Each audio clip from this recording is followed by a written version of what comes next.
Chers membres d'Église et chers amis, bonjour. Je vous lis les 4 premiers versets d'Ézéchiel 18.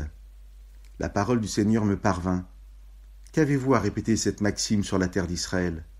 Les pères mangent des raisins verts, et ce sont les fils qui ont mal aux dents. Par ma vie, déclaration du Seigneur Dieu, vous n'aurez plus lieu de répéter cette maxime en Israël. Tous les êtres m'appartiennent, le Fils comme le Père, ils m'appartiennent. Celui qui pêche, c'est celui qui mourra.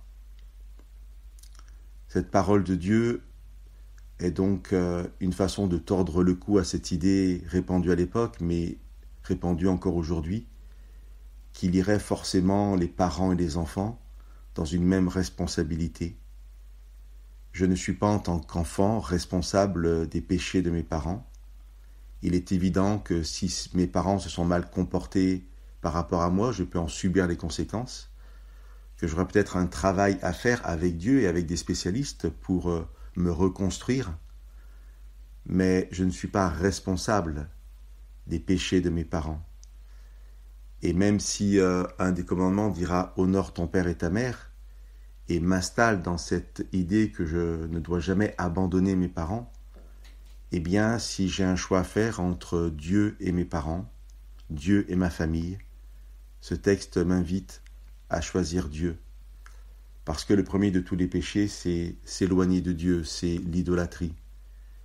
Et que donc, si mes parents sont sur ce chemin-là, mon devoir est de choisir Dieu si je le rencontre. Mais dans la suite du texte, Dieu présente aussi les choses inverses.